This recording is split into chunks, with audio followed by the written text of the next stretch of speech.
Welcome back to NTV News First Edition.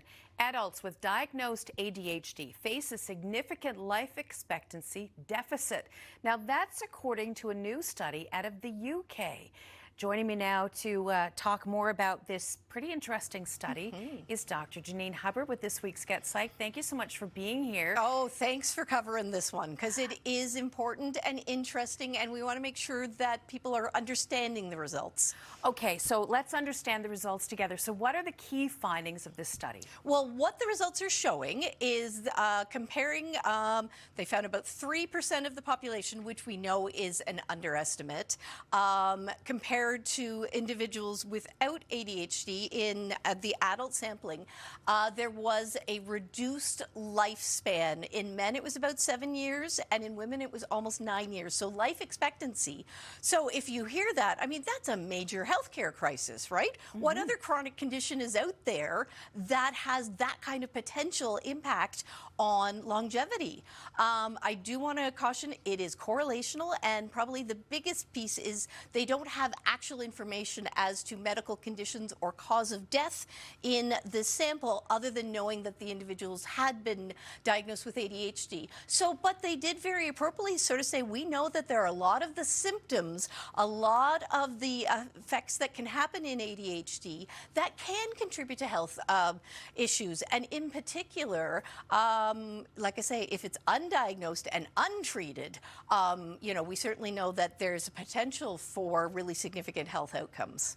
Now, you know, as you and I were chatting before we went on the air, we need to be really careful, don't we, when reading this study, drawing too many conclusions from just this single research study. Right. But why is it important to highlight this one? Well, partly it was very large scale, so they looked at a really large sample, and in many ways it's the first of its kind to highlight some of these issues, because we've always known that there are some potential life impacting issues in ADHD, but what I think it's really highlighting is why it's so important for people to be able to have appropriate diagnosis, to have appropriate wraparound treatments. At the moment in Canada, and again, it's UK versus Canada, but in Canada, most adults seeking an ADHD diagnosis are having to pay out of pocket.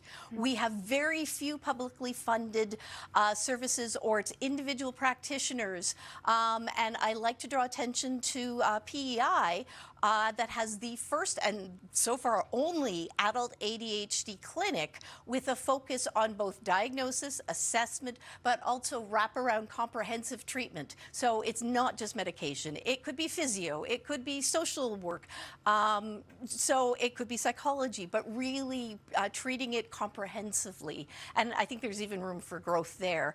But realizing if these numbers are even remotely accurate, that's a huge percentage of chronic health issues that are impacting this population. And any other health condition, we'd have clinics in every single city in this country. Now, we have less than a minute left, but I just want to say, anyone who's watching us right now and they have an ADHD diagnosis, or maybe a family member, what do you say to them? Well, it's the importance of making sure you're exploring some of the treatment. For example, one of the side effects that they're finding is it could be things like decreased physical activity or hypertension, or that kind of come along with some of the challenges. And so it's maybe saying, okay, in the same way I know I have a family history of cardiac disease, therefore I need to take extra action. It may be the same thing, understanding some of the risk factors. But for me, the biggest piece, because I see this constantly, is don't dismiss. Don't be, you know, everybody's a little bit ADHD, or especially in adults, well, you're doing fine. You have a job, you have a family, you got through school. Why do you want to worry about this now? Precisely because of the factors that these authors are suggesting, that there actually are additional factors that we can, if we know about them, try proactively to address as best as possible. Dr. Janine Hubbard, we are out of time, but I know we're going to be talking about this one for a number of days to come. Thank you so much for coming in. Thanks, Tony.